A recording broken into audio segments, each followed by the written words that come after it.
Most gardeners spend every single spring buying the same plants they already bought last year. Same seeds, same seedlings, same cost, same work, just to start over again from zero. What if I told you there are vegetables sitting in that same soil right now, plants you put in the ground once that will feed you for the next 3 decades without ever being replanted? I'm not exaggerating. 30 years. Some of these will outlive the gardener who planted them. By the end of this video, you'll know exactly which 13 perennial vegetables deserve a permanent home in your garden. And you'll understand not just which ones to grow, but where to put them, when to expect your first real harvest, and the one mistake almost everyone makes that kills these plants before they ever get the chance to prove themselves. And I'm saving the most surprising one for near the end. Most people have never even considered eating it. And it grows practically wild in half the country. Stick around for that one. Let's start with the plant that most experienced gardeners say should be in every single backyard in North America: asparagus. If you've never grown it, you might think of it as fussy or slow. And it is slow. That's the truth. You won't harvest much the first year. You hold back the second year too. But in year 3 and every spring after that for the next 20 to 30 years, those spears push up out of the cold ground with almost no help from you at all. An established asparagus bed is one of the most reliable things in a kitchen garden. The roots go deep, the crowns spread, and given decent drainage and a little compost each fall, this plant practically takes care of itself. The key mistake people make with asparagus is impatience. They harvest too heavily in year 2 and weaken those crowns before they've had time to build up energy. Think of the first 2 years as an investment. You're not neglecting the plant, you're building something that will pay you back for a generation. Now here's something that surprises most people when they first hear it. Horseradish. Plant a single root in the corner of your garden, and you will never be without horseradish again. Ever. In fact, the challenge with horseradish isn't growing it, it's containing it. This plant wants to spread. It pushes roots outward every season, and if you're not careful, it'll take over a bed. Plant it where it has room, or grow it in a buried container to keep it in check. But the harvest is remarkable. That sharp, sinus-clearing heat that no store-bought jar ever quite captures. You dig the roots in fall, grate them fresh, and what you have is something entirely different from what comes in a bottle. The roots go deeper than you expect. Don't try to get every piece when you harvest. The bits you leave behind will regrow, and next fall you'll have even more.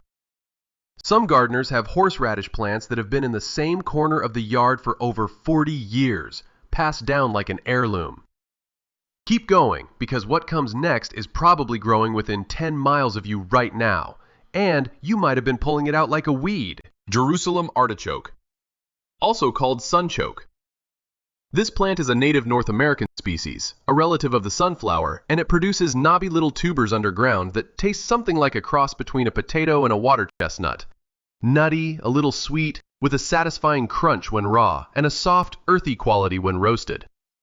They're genuinely delicious, and they grow with almost reckless enthusiasm. You plant a few tubers in spring, and by fall you'll have more than you started with.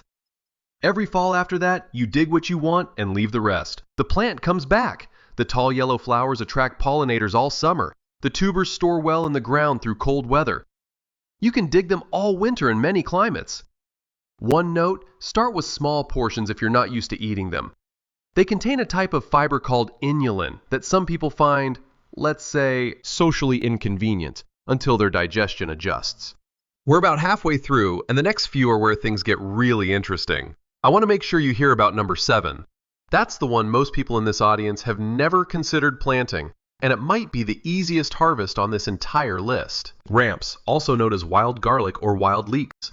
If you have any wooded area near your garden, even a shaded corner, ramps can be established and left almost entirely alone. They come up in early spring, often before anything else in the garden has woken up. The leaves taste like a gentle cross between garlic and onion, and they're one of the most prized wild ingredients in Appalachian and Eastern Canadian cooking. You can sauté them, pickle them, fold them into eggs, or eat them raw. The catch? Ramps are slow to multiply. Don't overharvest in the early years. But once a colony establishes itself in the right spot, damp, shaded, woodland edge conditions, It expands on its own, year after year, requiring nothing from you. People have ramp patches in their family for generations. Lovage is next, and this is one that most gardeners have simply never encountered. It looks like flat-leaf parsley, but grows to 6 feet tall. The flavor is intensely celery-like. Every part of the plant is edible: leaves, stems, seeds. It comes back every spring with almost no attention. A single plant can produce enough leaf to flavor soups and stews all season long. Walking onions, also called Egyptian onions or tree onions, are one of the most genuinely interesting plants in the perennial vegetable world. Instead of producing flowers that go to seed the usual way, these onions form clusters of small bulbils at the tops of their stalks. The weight of those bulbils bends the stalk over, and the bulbils root themselves wherever they touch the ground. That's how the plant walks, slowly, season by season, moving across the garden of its own accord. You harvest the small bulbils and use them like shallots or green onions. The underground bulbs are edible too, and once this plant is established, you'll never be without onions again as long as you garden. There's something wonderful about a plant that plants itself. French sorrel is another one, a low-growing, lemony green that emerges early in spring and keeps producing through hard frosts. It has a sharp, citrusy flavor that works beautifully in soups, particularly the classic French sorrel soup, which is simply sorrel wilted in butter with broth and cream. The leaves are tender and a little acidic. Some gardeners use them raw in salads to add brightness. It dies back in summer heat, then returns in fall, and comes back every spring without any help at all. We're getting close to my favorite on this list, the one I mentioned at the very beginning. But first, 2 more you shouldn't skip. Sea kale. Not common in most American gardens, which is exactly why I want to mention it here. This is a British heirloom vegetable, a large blue-green perennial that was once grown in English kitchen gardens specifically to be forced in early spring. You cover the emerging shoots with a pot or a bucket in late winter to exclude light, and within a few weeks you have pale, tender, slightly sweet shoots that taste something like a mild cabbage crossed with asparagus. The plant itself is beautiful. Large, glaucous leaves, masses of white flowers that bees go absolutely wild for. It lives for 20 years or more. It's drought tolerant once established, and almost no one in America is growing it. Globe artichoke. You may know this one. The big, silvery, architectural plant that produces those edible flower buds. What most people don't realize is that in zones 7 and warmer, globe artichoke is fully perennial. It dies back in winter and returns in spring, larger each year, and eventually forms a substantial clump. One mature plant can produce 10 to 20 artichokes per season. They're spectacular in the garden and spectacular on the plate. In colder climates, zones 5 and 6, you can treat them as perennials with heavy mulching, or as large annuals grown from seed each year. Either way, they're worth the space. Good King Henry. This is an old cottage garden vegetable, used in England for centuries before spinach arrived from the Middle East and took over. The leaves can be used like spinach.